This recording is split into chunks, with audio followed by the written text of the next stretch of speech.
Right, okay. Meeting my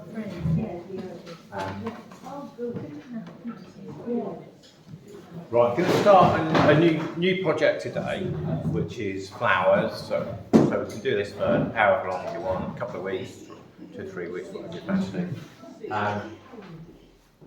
So the last couple of weeks we've been looking at a couple of things. So derelict subjects, but also textures. So we obviously can bring the textures idea into the flower painting too. So that was the demo I was working on last week, and this was all kind of background underpainting that I've done at the place, and then I've just kind of worked over this area with a bit of texture. So that's as far as I got with that one. But quite happy with the way it's going, and hopefully get that one completed at some point. There's that one. I brought a couple of examples in. So these are a couple of blossom paintings I did years ago. I realised I don't actually do many kind of flower paintings as such, but a lot of my paintings tend to have flowers in them. So I like things like blossom trees and bluebell woods, that sort of thing. This other one is one I'm working on at the moment. So this one's still in process, as it were. This was St James Park. I started this a couple of weeks ago when the daffodils were all out. And then I've just been working on it a little bit, put a few highlights on, and just refining the shapes of some of the daffodils themselves. So I've still got a little bit to do there, balancing things up a little bit. I wondered if the greens were a little bit too intense and perhaps have a little bit more definition in the daffodils. That's one I've been working on recently. So I'll bring that and show you. As it incorporates flowers. So there's different ways you could you could work if you wanted to do some sort of landscape with flowers in them, or some sort of portrait of flowers. So however way you want to play it with. Got various images here, photos, if you want to use any of those. I've also brought in this bit, Giorgio O'Keeffe, who did some pretty massive paintings. They're a couple of foot across, big, sort of almost like portrait zoomed in flowers. So if any of you want to have a look at that for a bit of inspiration, that's there. So I thought what I'd do today is just do a little bit with acrylics. So I'll really concentrate on the drawing side to start with, and perhaps just focus in on one flower. It's very tempting to take on quite complicated shapes. So if you're doing that, you need to sort of have a way of kind of analysing them and breaking them down so that we can, replicate what we're seeing. In some ways, you might, if you're starting out, you might be better off with a simpler image, something like that, where you've just got a couple of petals and they're fairly regular shapes. But if you wanted something a little bit more challenging, something like that would be quite good.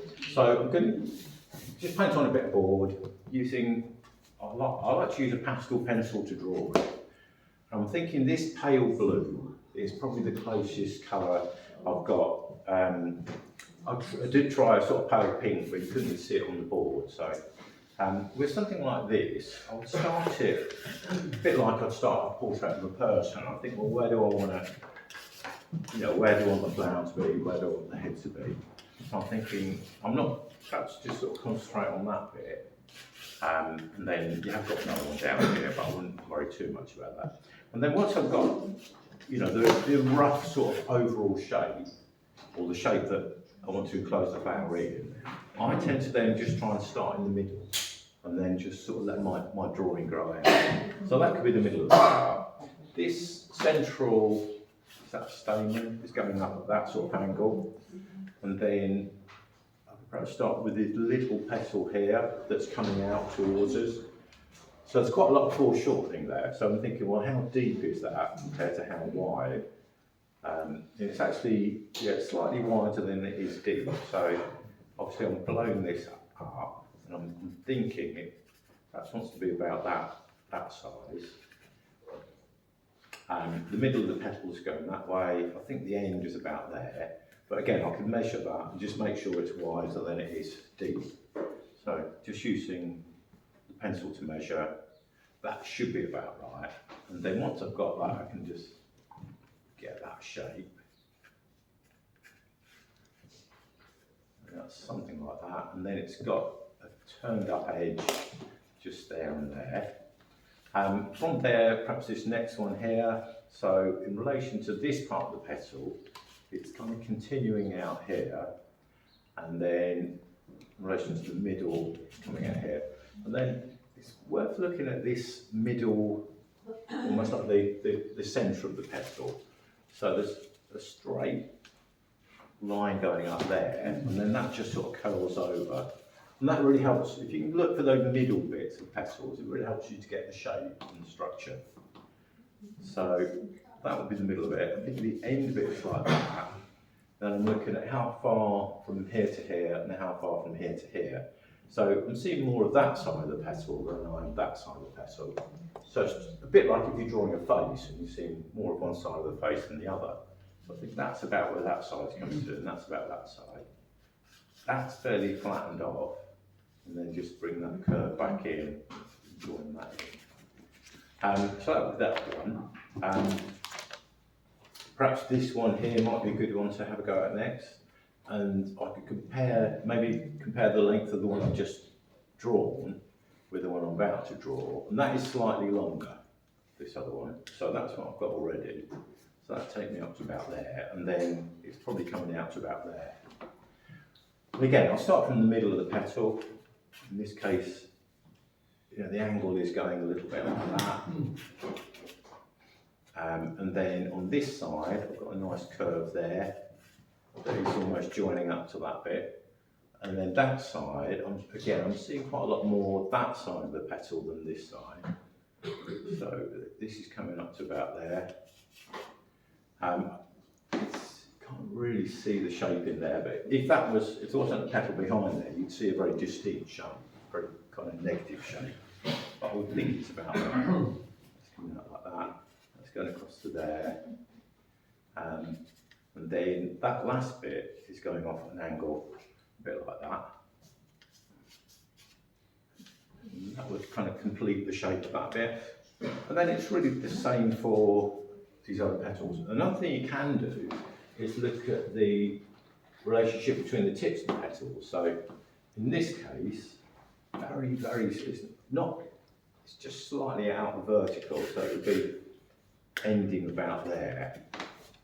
So I mean, the angle between that bit and that bit, and the angle between these two bits, again, that's fairly horizontal. So I know that the one over here needs to sort of end, if I'm drawing the middle of that in, it needs to end about that. And I can also look at that angle.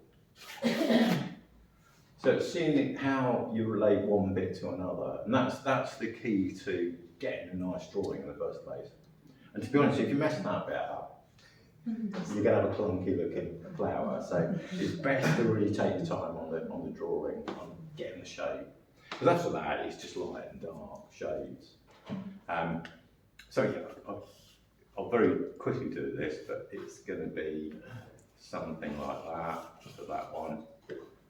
This one in the middle is coming out here, and then dips down to there. So it's shape.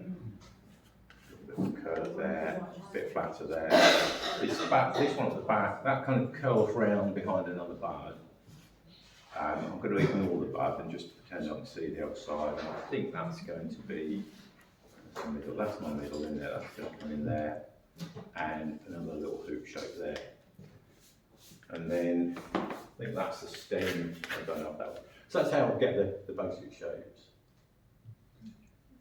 So, all good. Yeah. So next week I'll put some colour on. Obviously you'll guess that stage. I think that's kind of the foundations of it, and if you can get that. But I mean, in terms of the colour, basically what I will do is, you know, you've got darker shades here. Yeah, probably get these sort of slightly darker shadows, and then perhaps paint the lighter colours in. That's probably how I would go about it. Any questions? Go. Right, hang on.